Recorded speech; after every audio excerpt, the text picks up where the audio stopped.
जय हिंद साथियों, स्वागत है आपका आपके अपने परिवार बीके क्लासेज में। मैं ज्ञानेंद्र धारिया आशा करता हूं कि आप सब अच्छे और स्वस्थ होंगे और अपनी स्टडी को अच्छे से एंजॉय कर रहे होंगे। दोस्तों, आज हम चर्चा करने वाले हैं करंट अफेयर्स के कुछ इंपॉर्टेंट क्वेश्चंस के बारे में।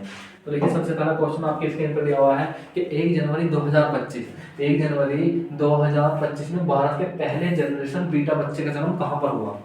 अब सबसे पहले तो आपके मन में सवाल आएगा कि भैया ये जनरेशन बीटा बच्चा क्या होता है, तो इसके बारे में थोड़ी चर्चा करने वाले हैं। लेकिन सबसे पहले इस क्वेश्चन का आंसर देखेंगे। 3 सेकंड का समय आपके पास में है, आप इस क्वेश्चन का आंसर मुझे बताइए भैया कहाँ पर भारत के पहले जनरेशन बीटा बच्चे का जन्म हुआ है। तो देखिए, आपके सामने 4 ऑप्शन है, देखते हैं इस क्वेश्चन का राइट आंसर। देखिए, 4 ऑप्शन में से इस क्वेश्चन का जो राइट आंसर होने वाला है वो होगा भाई आपका आईजोल। तो देखिए, भारत के पहले जनरेशन बीटा बच्चे का जन्म हुआ है वो कहाँ पर हुआ भैया, आपके आईजोल में हुआ। अब जनरेशन बीटा बच्चे क्या होते हैं थोड़े समय के बारे में देख लेंगे।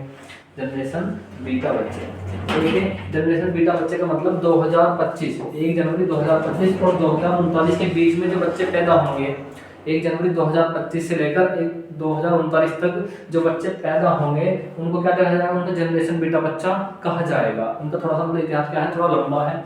और उसके बाद थोड़ा कि फ्रैंकी, देखिए जो बच्चे, यदि बच्चे का नाम पूछ लेगा एग्जाम में इस तरह से पूछ सकता है कि भैया भारत का पहला जनरेशन बीटा बच्चा कौन सा है, तो भारत का पहला जनरेशन बीटा बच्चा कौन सा भैया, वो आपका फ्रैंकी है। नाम यहाँ से पूछ लेगा। कब हुआ जन्म इसका, 1 जनवरी 2025 को 12:38 पर कहां पर भैया, मिजोरम। मिजोरम की राजधानी आइजोल में हुआ। मिजोरम की राजधानी आइजोल में हुआ। इस प्रकार से एग्जाम में क्वेश्चन पूछा जा सकता है। देखिए, बच्चे का नाम क्या है भैया, फ्रैंकी। फ्रैंकी क्या है, बच्चे का नाम है फ्रैंकी। ये पूछा जा सकता है। पूछा जाता है कहां पर हुआ, तो आपके आइजोल में हुआ। जो कहां की राजधानी भैया, मिजोरम की राजधानी। कहां पड़ता है, आपके पूर्वोत्तर भारत में। चलेंगे अपने नेक्स्ट क्वेश्चन की ओर। देखिए, नेक्स्ट क्वेश्चन आपके स्क्रीन पर दिया हुआ है। हाल ही में किस राज्य ने किसानों को रायतु भरोसा योजना के तहत 12,000 रुपए पर ईयर, 12,000 रुपए सालाना देने की योजना बनाई है। 4 ऑप्शन आपके सामने भी है, बताएं इस क्वेश्चन का राइट आंसर। तो इस क्वेश्चन के राइट आंसर की बात करेंगे, 12,000 रुपए सालाना देने की घोषणा की गई है, योजना बनाई गई है। तो 4 ऑप्शन आपके सामने, तमिलनाडु, केरल, आंध्र प्रदेश या फिर तेलंगाना। तो किस राज्य की सरकार ने किसानों को रायतु भरोसा योजना, भाई एग्जाम में क्या पूछा जाएगा कि भैया रायतु भरोसा योजना किस राज्य से संबंधित है, इस प्रकार से एग्जाम में क्वेश्चन पूछा जाएगा। यदि योजना पूछा जाएगा। दूसरा क्वेश्चन क्या बन सकता है, भाई योजना किससे संबंधित है, तो जाहिर बात किसानों से संबंधित है ना। कितनी राशि दी गई है इस योजना के तहत, भाई कितनी राशि दी गई है, 12,000 रुपए सालाना राशि दी जाएगी। किसको भैया, किसानों को प्रदान की जाएगी। किसको, किसानों को प्रदान की जाएगी। देखिए 4 ऑप्शन है, देखते हैं इस क्वेश्चन का राइट आंसर। इस क्वेश्चन का राइट आंसर वो होगा आपका भैया तेलंगाना। तेलंगाना के सीएम है कौन, रेवंत रेड्डी। तेलंगाना के सीएम रेवंत रेड्डी ने किसानों को 12,000 रुपए सालाना देने की घोषणा की है। किसने भैया, रेवंत रेड्डी। लिख लेंगे, सीएम रेवंत रेड्डी ने किसानों को 12,000 रुपए सालाना देने की घोषणा की गई है। 12,000 रुपए सालाना देने की घोषणा की गई है। रुपए देने की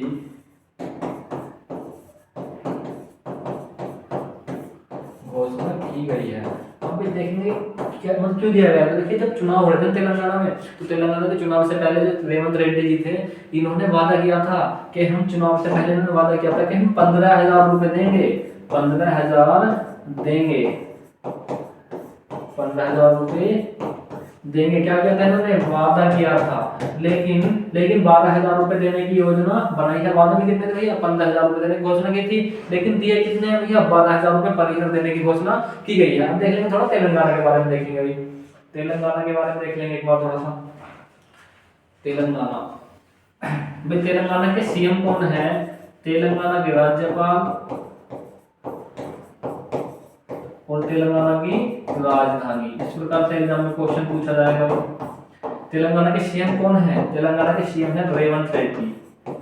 रेवंत रेड्डी तेलंगाना के सीएम है। दूसरी बात पूछा है यहाँ के राज्यपाल, तो देखिए तेलंगाना के राज्यपाल होने वाले हैं वो होंगे आपके जिष्णु देव। जिष्णु देव तेलंगाना के भाजपा होंगे। राजधानी क्या है भैया? हैदराबाद। हैदराबाद तेलंगाना की राजधानी है। अब तेलंगाना का जो पुनर्गठन हुआ था वो कब हुआ था? तेलंगाना का पुनर्गठन हुआ था 2 जून 2014 है। पुनर्गठन थोड़ी सी इसकी हिस्ट्री के बारे में देख लेंगे। पुनर्गठन हुआ था इसका 2 जून 2014 को तेलंगाना का पुनर्गठन हुआ था। इस तरह से एग्जाम में क्वेश्चन पूछा जा सकता। किसको काट के बनाया गया है? ये आंध्र प्रदेश को काट कर बनाया गया था। आंध्र प्रदेश से 2 राज्य काट दिए गए 2 जून 2014 को, एक तेलंगाना और दूसरा हैदराबाद। वो तेलंगाना और दूसरा आंध्र प्रदेश रह गया। तो इस प्रकार से एग्जाम में क्वेश्चन पूछा जाएगा।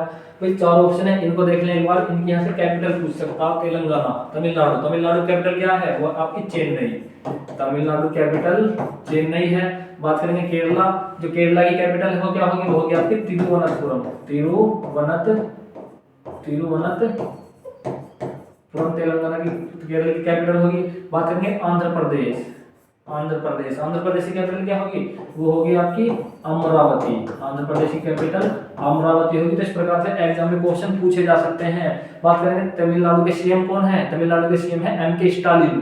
केरला के सीएम कौन है? पिनराई विजयन। यहाँ से एग्जाम में इस प्रकार से क्वेश्चन पूछा जाएगा। और यहाँ के जो केरल के गवर्नर है, हाल ही में यहाँ पर गवर्नर हुए हैं जो बिहार के गवर्नर रहे हैं, राजेंद्र अरलेकर। राजेंद्र अरलेकर को हाल ही में केरल का बनाया गया गवर्नर। तो केरल के गवर्नर कौन है भैया? राजेंद्र अरलेकर। गवर्नर कौन है यहाँ के? राजेंद्र अरलेकर। राजेंद्र अरलेकर केरल के गवर्नर नियुक्त हुए हैं हाल ही में। और जो केरल के गवर्नर थे कौन भैया? केरल के गवर्नर थे शायद जो केरल के गवर्नर थे आरिफ मोहम्मद खान, उनको बिहार का गवर्नर बनाया गया। जो बिहार के गवर्नर थे राजेंद्र अरलेकर जी, उनको गवर्नर बनाया गया आपके केरला का। तो यहाँ से इस प्रकार से एग्जाम में क्वेश्चन पूछे जा सकते हैं जो करंट का होता है। Next question. विश्व बैंक के अनुसार, देखिए विश्व बैंक के अनुसार भारत के शहरी क्षेत्रों में लगभग कितने प्रतिशत आबादी मलिन बस्तियों में रहती है? देखिए वर्ल्ड बैंक के अनुसार भारत की कितने प्रतिशत आबादी भाई मलिन बस्तियों में, मलिन बस्ती मतलब होती है जहाँ से नालियां हैं, साफ सफाई अच्छी नहीं है, झोपड़पट्टी में रहते हैं, तो मलिन बस्ती कहते हैं। अब वहाँ पर कितने प्रतिशत आबादी भारत की मलिन बस्ती में रहती है? 4 ऑप्शन आपके सामने दिए गए हैं। बताएं इस क्वेश्चन का राइट आंसर। इस क्वेश्चन का राइट आंसर आप बताएं भैया, कितने प्रतिशत आबादी मलिन बस्तियों में रहती है?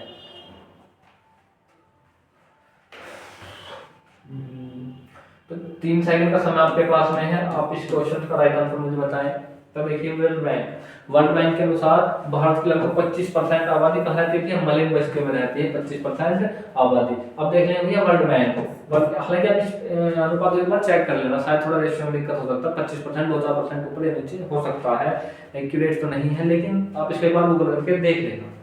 भाई थोड़ी सी बात करेंगे इसके बारे में, वर्ल्ड बैंक के बारे में थोड़ी सी बात करें। वर्ल्ड बैंक के बारे में बात करेंगे तो देखिए वर्ल्ड बैंक की स्थापना कहाँ पर हुई थी? वर्ल्ड बैंक की स्थापना कब हुई थी भैया? वर्ल्ड बैंक की स्थापना हुई थी 1944 में। कब हुई? 1944 के ब्रेटन वुड सम्मेलन में। इस प्रकार से एग्जाम में क्वेश्चन पूछा जाएगा। 1944 ब्रेटन वुड सम्मेलन, ब्रेटन वुड सम्मेलन में हुई थी। इस प्रकार से एग्जाम में क्वेश्चन पूछा जाएगा। दूसरा क्या पूछा जा सकता है? इसका मुख्यालय, इसका मुख्यालय कहाँ पर है भैया?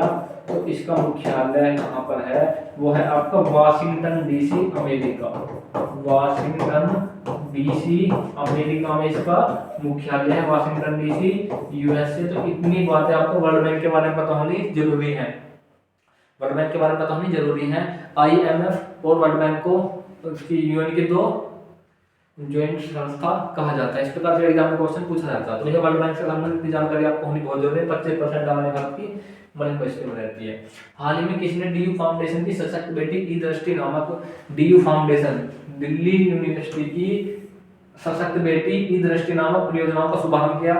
तो बताएं भैया किसने किया? 4 ऑप्शन आपके सामने है भाई, श्री नरेंद्र मोदी जी, शिक्षा मंत्री धर्मेंद्र प्रधान, या फिर भैया रक्षा मंत्री राजनाथ सिंह, या वित्त मंत्री निर्मला सीतारमण। 4 ऑप्शन आपके सामने दिए गए। 3 सेकंड का समय आपके पास में। इस क्वेश्चन का राइट आंसर आपने जब बता दिया किसको क्या गया।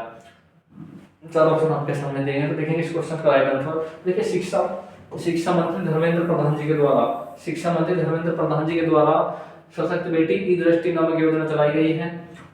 किसके द्वारा भैया? शिक्षा मंत्री के द्वारा। भारत में कौन है धर्मेंद्र प्रधान जी?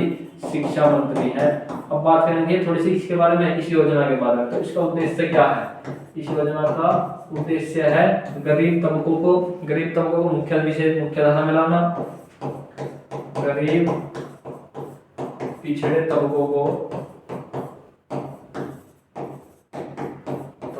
मुख्यधारा में लाना, मुख्यधारा में लाना।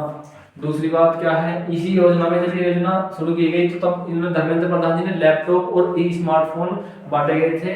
कब भैया? जब ये सशक्त बेटी ई दृष्टि नामक योजना उन्होंने शुभारंभ किया। तो धर्मेंद्र प्रधान जी के द्वारा किया गया। कौन भैया धर्मेंद्र प्रधान जी? ये भारत के शिक्षा मंत्री हैं। धर्मेंद्र प्रधान जी कौन है? भारत के शिक्षा मंत्री। नरेंद्र मोदी कौन है भैया? भारत के प्रधानमंत्री हैं। तो राइट आंसर तो आपका भी हो जाएगा। देख लेंगे भैया, ये रक्षा मंत्री कौन है आपके? राजनाथ सिंह कौन है आपके?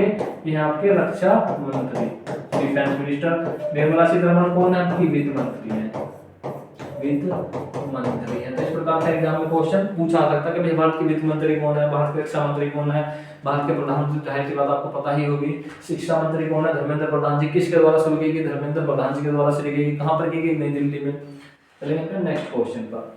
देखिए, हाल ही में गृह मंत्री अमित शाह ने कहा द्वीप विकास एजेंसी की 7वीं बैठक की अध्यक्षता की। 4 ऑप्शन आपके सामने हैं, बताएं इस क्वेश्चन का राइट आंसर। तो द्वीप विकास एजेंसी की 7वीं बैठक की अध्यक्षता की है। तो किसके द्वारा की गई? वो आपकी भाई गृह मंत्री हैं हमारे अमित शाह जी, उनके द्वारा शुरू की गई। तो वो की गई आपके नई दिल्ली में। कहाँ पर की गई भैया? नई दिल्ली में शुरू की गई है। अब बात करेंगे थोड़ी सी द्वीप विकास एजेंसी में मुख्य मुद्दे क्या थे भैया? इसमें मुख्य बातें क्या थी? इसमें मुख्य बातें हैं ये भारत के द्वीप विकास के,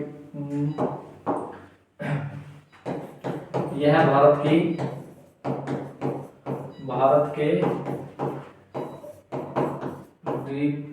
द्वीपों के विकास से संबंधित है, द्वीपों के विकास से संबंधित है। दूसरी बात, इस जो बैठक थी इसमें किस मुद्दों पर चर्चा की गई? देखिए, द्वीपों में सुचारू रूप से इंटरनेट पहुंचाने के लिए, द्वीपों में भाई मुख्य मुद्दे क्या थे भैया? इंटरनेट सुविधा बेहतर करने के लिए, सुविधा बेहतर बनाने के लिए,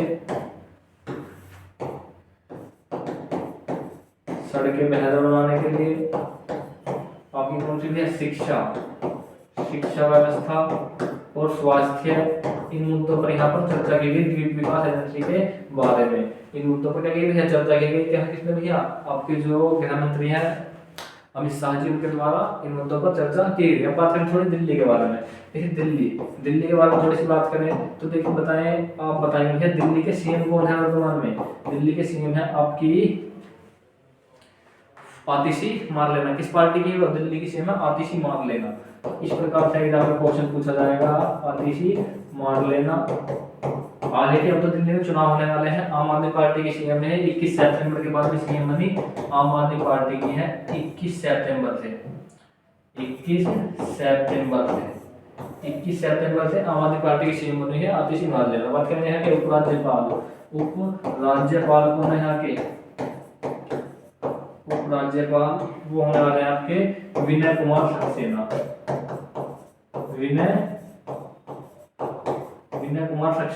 यहाँ के क्या है? उपराज्यपाल है, लेफ्टिनेंट जनरल।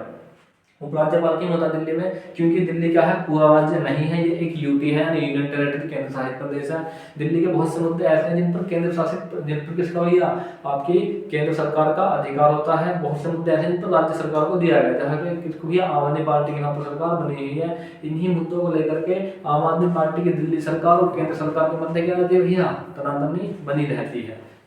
चलेंगे अपने नेक्स्ट क्वेश्चन पर। देखिए, 18वें प्रवासी भारतीय दिवस 2025 का विषय क्या है? 18वें प्रवासी भारतीय दिवस 2025 का विषय क्या है?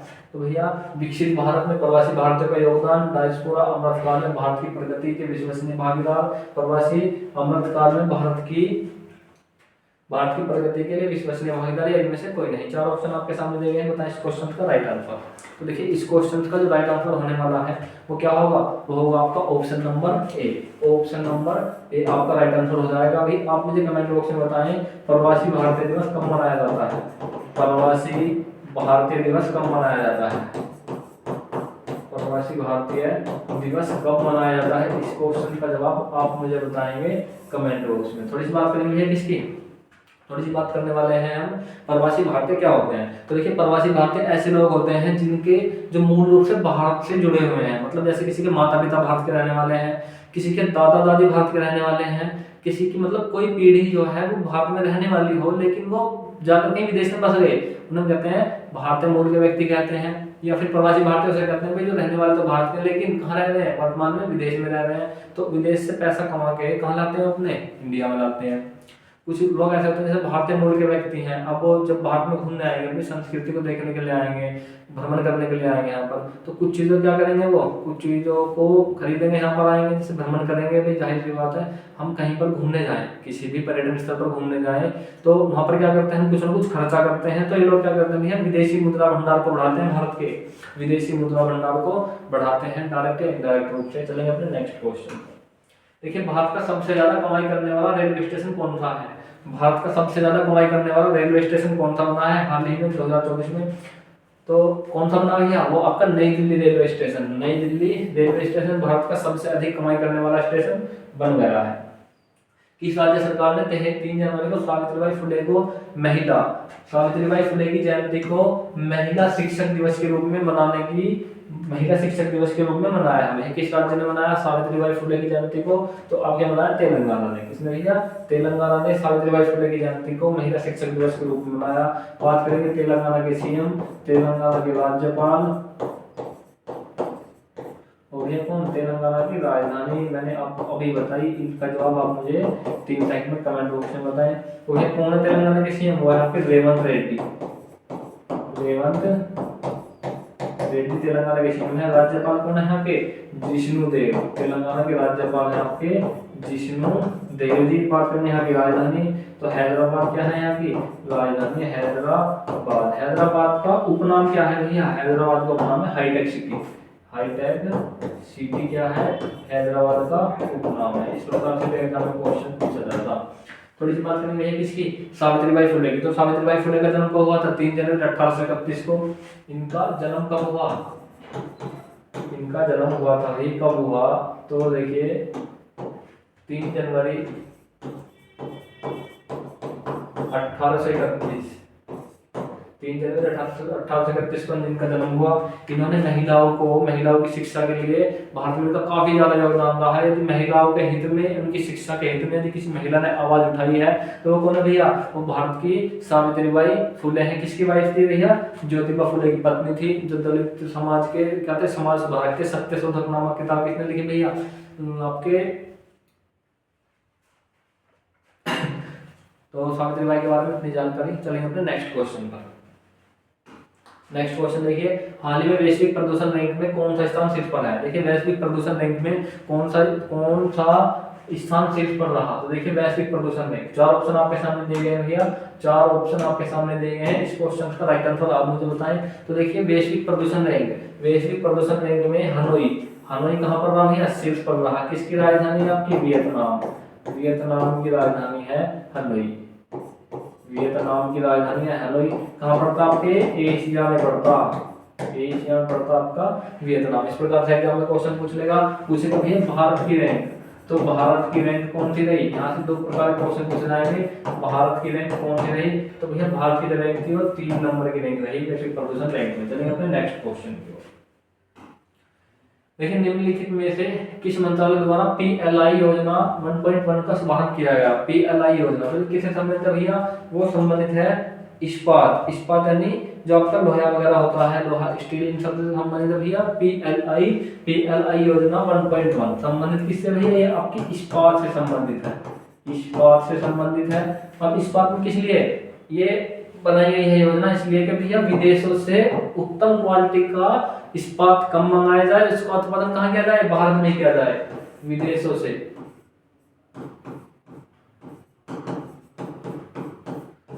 विदेशों से इस्पात आयात में कमी हेतु। भैया ये योजना चलाएगा विदेशों से इस्पात आयात में कमी हेतु, मतलब जो उत्तम क्वालिटी का इस्पात होता है उसी योजना, जैसे लोहा होता है उत्तम क्वालिटी का, कई प्रकार का लोहा होता है, 3 से 4 प्रकार का, वो जो उत्तम क्वालिटी का लोहा होता है विदेश से बनाते हैं, लेकिन हमारे यहाँ तो पर्याप्त मात्रा में होता है ना वो, तो हम अपना कच्चा माल तो बेच रहे थे, लेकिन उसी माल को हम विदेशों से दोबारा खरीद के ला रहे थे। तो उस योजना को कम, उस आयात को कम करने के लिए योजना चलाई गई। कौन सी? PLI योजना 1.1 किसके द्वारा चलाई गई? वो आपके इस्पात मंत्रालय के द्वारा। किसके द्वारा चलाई गई भैया? इस्पात मंत्रालय के द्वारा चलाई गई। कौन है आपके वर्तमान में इस्पात मंत्री? वो है आपके, वो कौन है भैया आपके? वो है आपके ज्योतिरादित्य सिंधिया। ज्योतिरादित्य सिंधिया। ज्योतिरादित्य सिंधिया कौन है भैया आपके? ये है आपके इस्पात मंत्री। उनको नागरिक उड्डयन मंत्री भी है, कौन है? नागरिक उड्डयन मंत्री भी है, नागरिक उड्डयन मंत्री।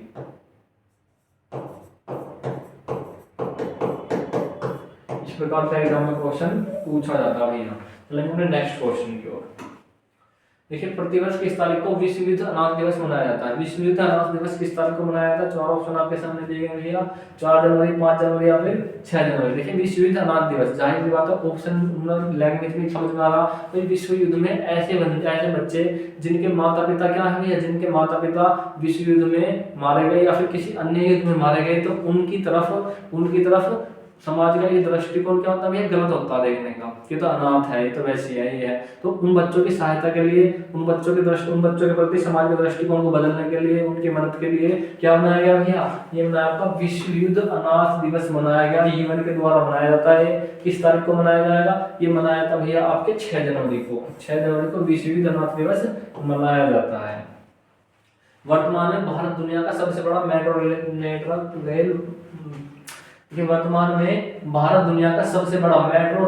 बन गया है। कौन से नंबर का बन गया भैया? पहला, दूसरा, तीसरा, फिर चौथा। तो देखिए भैया, यदि मेट्रो रेल नेटवर्क की बात करें, मेट्रो रेल नेटवर्क की, तो कौन सा बना आपका? तीसरा। मेट्रो रेल नेटवर्क के हिसाब से कौन सा बना भैया? आपका तीसरा बना है। और सबसे पहला पूछ ले, तो पहले स्थान पर कौन आता? इस शहर की बात करें तो पहले स्थान पर आता आपका बीजिंग। पहले स्थान पर कौन सा शहर आता आपका? बीजिंग। तो भारत दुनिया का तीसरा मेट्रो रेल नेटवर्क बन गया। अब थोड़ी सी भारत में मेट्रो रेल की बात करें, तो कब चली भैया? भारत में सबसे पहली बार कब चली थी? तो आपकी 1984 में। 1984 में कहाँ पर चली थी आपकी? कोलकाता में चलाई गई थी। 1984 में कोलकाता में चलाई गई थी मेट्रो रेल। थोड़ी सी बात करेंगे भैया, भारत का सर्वाधिक विकसित मेट्रो रेल शहर, भारत का सर्वाधिक विकसित मेट्रो शहर कौन सा भैया? इस प्रकार से एग्जाम में क्वेश्चन पूछ लेगा। कौन सा आपका? वो है आपका नई दिल्ली। कौन सा भैया? नई दिल्ली।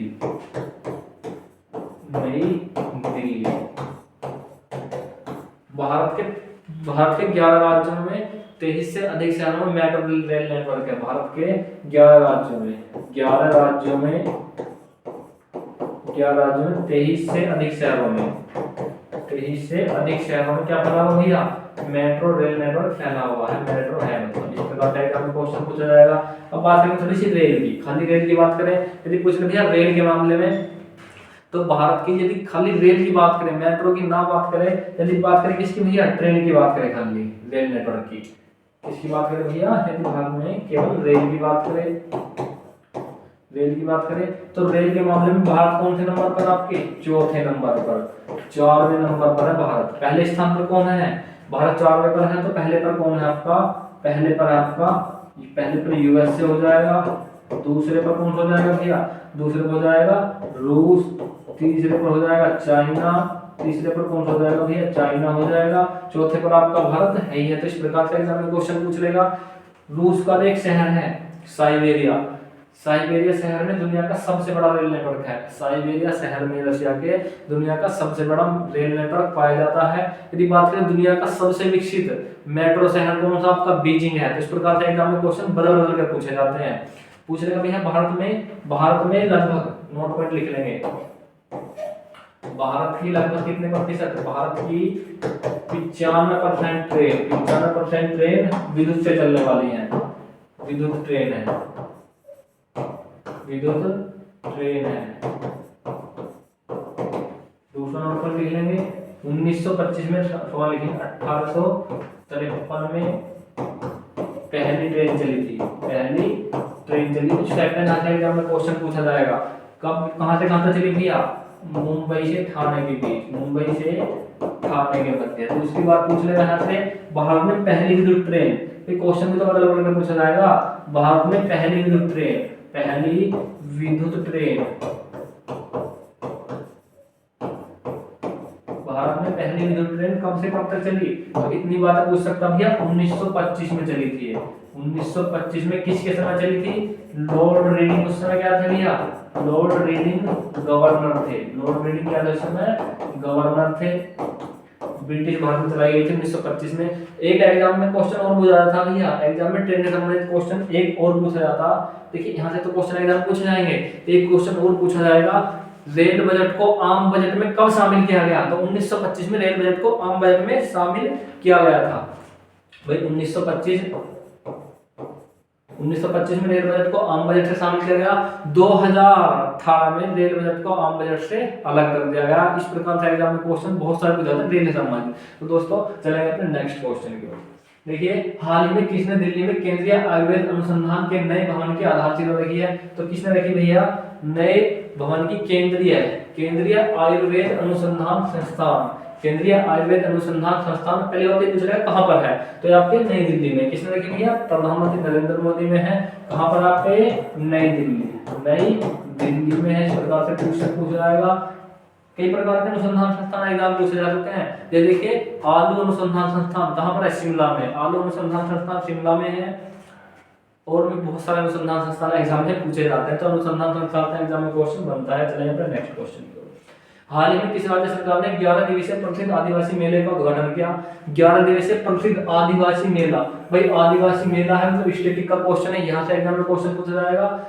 11 दिवसीय प्रसिद्ध आदिवासी मेले का उद्घाटन किया, तो कहां पर किया गया आपको है, तो आपके उड़ीसा में किया गया है, ओडिशा में किया गया है। थोड़ा सा देख लेंगे ओडिशा के बारे में। तो ओडिशा के सीएम कौन है भैया, ओडिशा के सीएम है आपके मोहन चरण मांझी, मोहन चरण मांझी ओडिशा के सीएम है। इस प्रकार से एग्जाम में क्वेश्चन पूछेगा मोहन चरण मांझी। और दूसरी बात क्या पूछेगा यहाँ से पूछ सकता राज्यपाल, राज्यपाल कौन है यहाँ के, तो वो है आपके, तीसरी पूछेगा यहाँ की राजधानी, राजधानी तो भैया ओडिशा की राजधानी क्या आपकी, भुवनेश्वर। ओडिशा कैपिटल क्या आपकी, भुवनेश्वर ओडिशा की कैपिटल है। तो इस प्रकार से एग्जाम में क्वेश्चन पूछा था। प्रसिद्ध आदिवासी 11 दिवसीय मेले का उद्घाटन किया गया, आपके उड़ीसा में किया गया। चलिए दोस्तों अपने नेक्स्ट क्वेश्चन की ओर। हाल ही में जारी यूनिसेफ की रिपोर्ट के अनुसार मानव निर्मित और प्राकृतिक आपदाओं के कारण देश के 9 मिलियन से अधिक बच्चे स्कूल नहीं जा पा रहे। किस देश की भैया, किस देश की मानव निर्मित और प्राकृतिक आपदाओं के कारण 9 मिलियन से अधिक बच्चे स्कूल नहीं जा रहे। देखिए चारों के चारों देश हैं, कहाँ पढ़ते हैं आपके, अफ्रीका में पढ़ते हैं। चारों देश हैं आपके अफ्रीका में पढ़ते हैं। अब देखिए मानव निर्मित प्राकृतिक आपदाएं, मानव निर्मित आपदाएं तो आपके सूडान में भी है। यहाँ पर देश की आर्मी बात करें सूडान की, तो देखिए जैसे भारत में है ना, ये एक तो CAPF होते हैं, सेंट्रल आर्मड पुलिस फोर्स, जैसे जिनका एग्जाम कराती है SSC कराती है। SSC मतलब इस तरह से, जबकि BSF, CRPF, ITBP और ये जो एजेंसियां हैं असम राइफल्स वगैरह, ये तो आपके अर्धसैनिक बलों में आती है। लेकिन एक है हमारी आर्मी। तो यदि सूडान है ना, तो सूडान में इन्हीं दो एजेंसियों के मध्य है गृह युद्ध चल रहा है। मतलब जो आपके अर्धसैनिक बल है वो तो चाहते हैं कि हम श्रेष्ठ हैं, जो आपकी आर्मी है वो चाहती है भैया हम श्रेष्ठ हैं। दोनों के मध्य क्या भैया, गृह युद्ध चल रहा है सूडान में। तो मतलब ऑप्शन नंबर ए भी हो सकता था। तो इसका ऑप्शन नंबर कौन सा होगा, वो होगा आपका इथियोपिया। इथियोपिया कहाँ पड़ता है आपके, इथियोपिया पड़ता है आपके अफ्रीका में। तो इस प्रकार से एग्जाम में क्वेश्चन पूछा जा सकता है। तो दोस्तों आज की क्लास में लगभग 15 क्वेश्चंस कंप्लीट करें। यदि आपको हमारी क्लास अच्छी लगी हो तो वीडियो को लाइक करें, कमेंट करें और शेयर करें। और हाँ, हमारे चैनल को सब्सक्राइब करना ना भूलें। जय हिंद, मिलते हैं नेक्स्ट क्लास में।